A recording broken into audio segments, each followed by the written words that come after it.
राजस्थान की resort fight. Vasundhara Raje के बेटे ने बीजेपी विधायकों को होटल में रखा, एमएलए के पिता का बड़ा आरोप। राजस्थान में भी रिजॉर्ट फाइटिंग यानी कि रिजॉर्ट पॉलिटिक्स शुरू हो गई है। भारतीय जनता पार्टी के किशनगंज विधायक ललित मीणा के पिता और पूर्व विधायक हेमराज मीणा ने वसुंधरा राजे के बेटे सांसद दुष्यंत सिंह पर गंभीर आरोप लगाया है। वैसे तो कोई खास बात नहीं थी। वो मिलने गया था तो फिर वो कार्यालय में मिलने उसको एक विधायक ने मना कर दिया कि वहाँ मिलने मत जा। तो मेरी जानकारी में आया कि तो फिर मैंने कहा भाई कार्यालय तो जाएंगे, तो मैं जाके लेने गया, उसको जाके ले आया। और कुछ लोगों ने व्यवधान किया, 10-5 लोग वहाँ खड़े थे कि वो हम नहीं जाने देंगे। फिर क्या था, फिर मैं उसको ले आया, मेरे साथ भी 10-5 जने थे, मैं लेके आ गया उसको। कहाँ गए थे, कहाँ लेने गए थे आप? कहाँ का नाम? वो एक रिसोर्ट है अपना राजस्थान वाला रिसोर्ट था, उसमें थे। हेमराज जी, ये इशू क्या था? क्या कितने विधायक वहाँ थे? किसने रोक रखा था? किसके बुलाए पे गए थे? नीचे करा, टाइम से ऊपर ही कर लो। नीचे कर लोगे ना, टाइम से उसको दुष्यंत सिंह जी ले गए थे साथ में, और तो कोई नहीं था। मैडम के बेटे दुष्यंत सिंह जी ले गए थे। लेकर आना चाह रहे थे, रोका कौन से विधायक ने रोका? वही एक अपने कंवरलाल एक विधायक था, उसने रोका था। मारपीट भी की क्या? मारपीट तो क्या, वही लड़ाई झगड़े में उतारू था। तो वो क्या क्यों रोकना चाह रहे थे? बात क्या हुई थी, मतलब क्या कह रहे थे? कंवरलाल क्या कह रहे थे? कंवरलाल मीणा क्या कह रहे थे? कंवरलाल ही कह रहे थे कि वो दुष्यंत सिंह जी ने बात करो, फिर ले जाओ इनको। दुष्यंत सिंह जी ने फोन नहीं उठाया, हमने उनको फोन करा, जो नहीं उठाया। तो फिर हम 10-15 जने हम थे, जो हम लेके आ गए उसको। और कौन कौन था भाई साहब वहाँ पर? कोई झालावाड़ के 12 के थे। दो झालावाड़ कितने एमएलए? झालावाड़ के 2 और 12 के 3, मतलब टोटल 5 विधायक थे। 5 ही थे। बेटा था ललित मीणा, नहीं 5 में शामिल था। अच्छा 5 में शामिल थे। ललित मीणा जी के अलावा जो 4 विधायक थे, उनके नाम बता दीजिए कौन कौन थे। एक तो कंवरलाल मीणा आपने बताई थी, इसके अलावा 3 और मिला। एक कालूलाल जी थे झालावाड़ के, एक राधेश्याम बेरवा थे 12 के, एक था अपना वो मनोर थाना का विधायक, गोविंद रानीपुरिया थे। ये परसों की घटना है? परसों ही घटना है। वहाँ हेमराज जी किसने अब वो क्या संदिग्ध बातें, क्या संदिग्ध? वो तो वो कंवरलाल ही है उसमें मेन रोल, तो उसी को कुछ ने गाइड कर रखा होगा, तो वो आने नहीं देना था बस। हेमराज जी कितने दिन से रुके हुए थे वहाँ? कुछ नहीं, मिलने आए थे, परसों मिलने आए थे वो।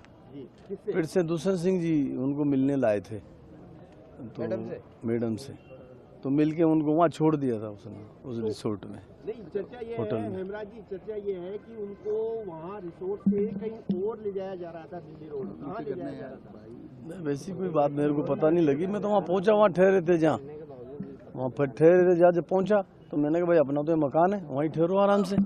पार्टी कार्यालय जो बुलाएगी, पार्टी का संदेश आएगा तो वहाँ चले जाना। आपने पार्टी में किससे बात की इसको लेकर?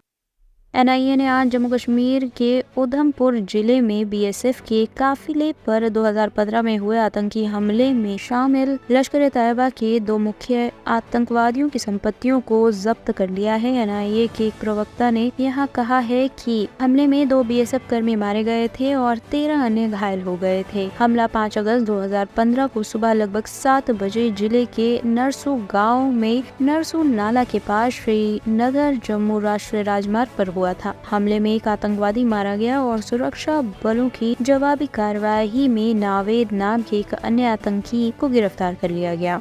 इंस्टाग्राम के माध्यम से छात्रों को देते थे ड्रग्स, 6 आरोपी गिरफ्तार। निरंतर सूचना मिल रही थी कि कॉलेजों और विश्वविद्यालयों में ड्रग तस्कर बहुत सक्रिय हो रहे हैं और वो कॉलेज जाने वाले छात्रों को ड्रग्स की आपूर्ति कर छात्रों का जीवन खराब कर रहे हैं। अपराध शाखा द्वारा इस तरह के ड्रग तस्करों पर कड़ी कार्रवाई की गई। एनडीआर अपराध शाखा की टीम ने मणिपुर और थाईलैंड से दिल्ली एनसीआर के क्षेत्र में गांजा और जैविक गांजे की तस्करी में शामिल एक अंतर्राज्यीय गिरोह का पर्दाफाश किया है। जो कॉलेज सप्लाई वाला मॉड्यूल है उसमें 3 लोग अरेस्टेड हैं, इसमें से 2 तो पहले वहीं नोएडा में एक यूनिवर्सिटी में पढ़ते थे, फिर ये ड्रॉप आउट हो गए और फिर इनका जो सर्कल था स्टूडेंट्स का, उसी के माध्यम से इन्होंने अपने आगे सर्कल बढ़ाते हुए इस पूरी ड्रग ट्रैफिकिंग का एक जाल बिछा लिया था। अब इसमें ये मंगाते हैं कुरियर के थ्रू और फिर आगे पोर्टर के थ्रू इसको सप्लाई करते हैं। तो जहां तहां पे इनका जो नेटवर्क है उसको ट्रेस करना बड़ा मुश्किल हो जाता है और जो एडिक्ट है वो भी बताने को तैयार नहीं होता कि कहाँ से आए। वो तो कहेगा मेरे को तो पोर्टर ने ला के दिया है या कुरियर ने ला के दिया। तो इसलिए जो हमारे एंटी नार्कोटिक टास्क फोर्स के डीसीपी हैं अमित गोयल, उनकी इन दोनों टीमों ने बहुत अच्छी प्रयास किए और बहुत मशक्कत के बाद सफलता भी हासिल की और इस पूरे मॉड्यूल को बस्ट किया है। और जो दूसरा मॉड्यूल है उसमें 2 मेन शख्स मणिपुर के थे, डीएलएफ कैपिटल ग्रीन मोतीनगर में फ्लैट लेके रह रहे थे और आगे का जो उनका कंड्यूट जीके का और गुड़गांव के हैं। तो इन लोगों ने भी, क्योंकि जैसा आपको पता होगा आजकल जो हाइब्रिड गांजा या ऑर्गेनिक गांजा है इसकी डिमांड बढ़ती जा रही है और साथ में जो सिंथेटिक ड्रग्स हैं एमडीएमए, एम्फेटामाइन, इनकी भी काफ़ी डिमांड है। तो उस डिमांड को चलते हुए इन्होंने देखा कि इसमें काफ़ी मुनाफा कमाया जा सकता है और ये काफ़ी समय से इसमें इन्वॉल्व थे और अगर ये टीम बहुत अच्छे से इनको ट्रैक नहीं करती तो ये और दिन चलता और इनको ट्रैक करना काफ़ी मुश्किल था। सर, ये जो पहला वाला मॉड्यूल है वो कॉलेज ब्यूरो रिपोर्ट, टीम तफ्तीश न्यूज़।